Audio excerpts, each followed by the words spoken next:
Hello students, स्वागत है आपका be learning tutorial YouTube channel में। आज इस वीडियो में हम गणित कक्षा 10 अध्याय 12 प्रश्नावली 12A से प्रश्न 12वें को हल करने वाले हैं। ये जो चैप्टर है इसका नाम है एरिया रिलेटेड टू सर्कल्स, वृत्तों से संबंधित क्षेत्रफल।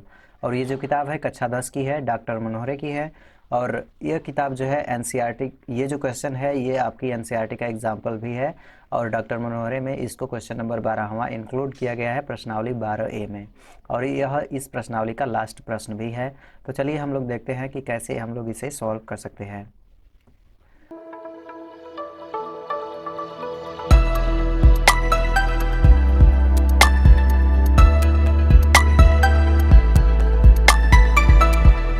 यह है प्रश्नावली 12A का प्रश्न 12वां। इसमें देख सकते हैं कहा गया है उस वृत्त का व्यास ज्ञात कीजिए जिसका क्षेत्रफल 20 सेंटीमीटर और 48 सेंटीमीटर व्यास वाले दो वृत्तों के क्षेत्रफलों के योग के बराबर है। आप इसमें एक चीज़ नोटिस कीजिएगा कि जो इसमें ये वाला चीज़ दिया गया है, ये 20 सेंटीमीटर और 48 सेंटीमीटर, ये आपके इस दोनों वृत्तों के व्यास हैं। मतलब कि एक वृत्त का जो ये वाला वृत्त है इसका व्यास 20 सेंटीमीटर है, यानी कि इसको हम D1 मानेंगे। और ये जो ये वाला वृत्त है इसका जो व्यास है यानी कि हम इसको D2 मानते हैं, तो ये है 48 सेंटीमीटर। ठीक है, हमें इसमें कहा गया है कि इस वृत्तों का क्षेत्रफल ज्ञात कीजिए। ठीक है, मतलब कि ये जो दोनों व्यास वाले वृत्त हैं इनका क्षेत्रफलों का जो योग है वो आपस में बराबर है। तो आप इसका व्यास बताइए कि कितना होगा। तो करेंगे क्या कि यहाँ पे क्षेत्रफल के संक्षेप में क्वेश्चन पूछा है, तो क्षेत्रफल का आप फार्मूला लगाएंगे और पहले वृत्त का क्षेत्रफल प्लस दूसरे वृत्त का क्षेत्रफल बराबर नए वृत्त का क्षेत्रफल। ठीक है, तो नए वृत्त का जो क्षेत्रफल होगा वो इन दोनों वृत्तों के क्षेत्रफलों के योग के बराबर होगा। और यहाँ से आप निकाल सकते हैं त्रिज्या, और जैसे ही आपको त्रिज्या मिलेगी तो उसका दोगुना कर देंगे, तो वो आपका हो जाएगा इन दोनों वृत्तों का व्यास। ठीक है, तो चलिए देखते हैं कि कैसे हम लोग इसे सॉल्व करेंगे। पहले तो यहाँ पे D1 दिया गया है, तो इसको हम लोग लिख लेंगे 20। यहाँ से हम लोग R1 निकाल सकते हैं, तो ये हो जाएगा D1/2। तो D1 कितना है 20, तो 20/2, और इसे हम सॉल्व करेंगे तो ये आ जाएगा 10 सेंटीमीटर। उसी तरीके से D2 दिया गया है 48, तो इसको यहाँ से हम लोग R2 निकाल लेंगे, ये हो जाएगा D2/2, और ये आपका हो जाएगा 48/2। और इसे हम लोग सॉल्व करेंगे तो 2 दूनी 4 और 2 चौके 8, 24 सेंटीमीटर। ठीक है, तो यहाँ से हमने R1 निकाल दिया, R2 निकाल दिया, और अब हमें निकालना है कि इन दोनों वृत्तों का जो क्षेत्रफल का योग है वो नए वृत्त के क्षेत्रफल के योग के बराबर होगा। तो यहाँ से हम लोग एक लाइन लिखेंगे, नए वृत्त का क्षेत्रफल, नए वृत्त का क्षेत्रफल बराबर पहले वृत्त का क्षेत्रफल प्लस दूसरे वृत्त का क्षेत्रफल,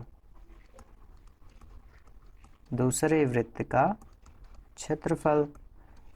पहले वृत्त का क्षेत्रफल मतलब कि πr1 स्क्वायर, दूसरे वृत्त का क्षेत्रफल मतलब πr2 स्क्वायर, नए वृत्त का क्षेत्रफल मतलब कि πr स्क्वायर। ठीक है, यहाँ से ये हो जाएगा πr स्क्वायर बराबर, यहाँ से दोनों में पाई कॉमन मिल रहा है तो पाई कॉमन ले लीजिए। कोष्टक में आपका हो जाएगा r1 square plus r2 square. यहाँ से पाई से पाई कैंसिल हो जाएगा, तो यहाँ से आपको मिला r स्क्वायर बराबर कोष्टक में r1 square plus r2 square. ठीक है, ये r1 और r2 जो है पहले तथा दूसरे वृत्त की त्रिज्याएं हैं। पहले वृत्त की त्रिज्या यानी कि R1, तो ये आपका 10 सेंटीमीटर आया है, तो यहाँ से आप लिखेंगे 10 का स्क्वायर प्लस R2 24 है, तो ये लिखेंगे 24 का स्क्वायर।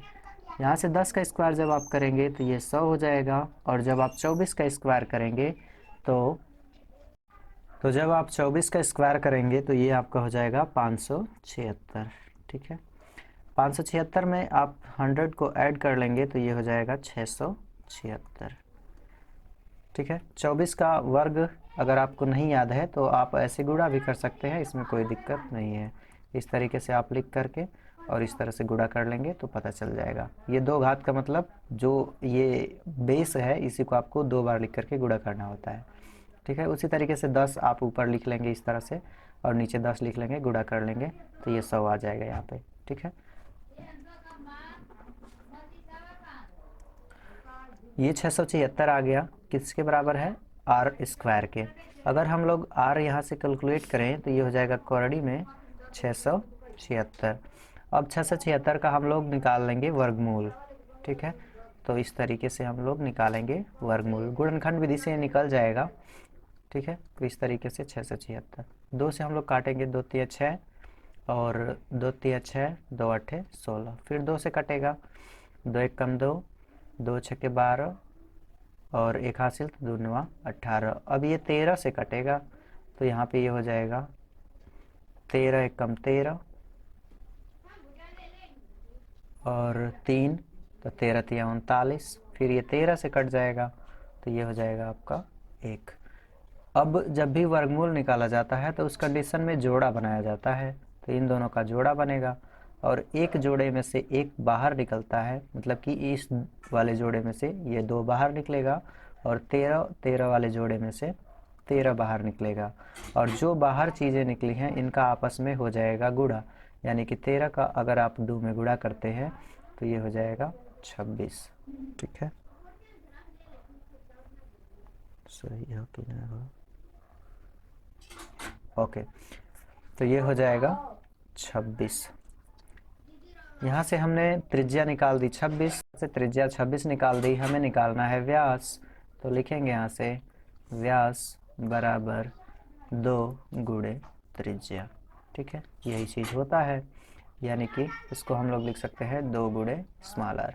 अब यहाँ पे वैल्यू रख देंगे तो 2 गुणे 26, गुणा करेंगे तो 6 दूनी 12, 2 दूनी 4 1 5, यानी कि जो व्यास होगा वो आपका 52 सेंटीमीटर आएगा। तो इस तरीके से आप इस क्वेश्चन को सॉल्व कर सकते थे।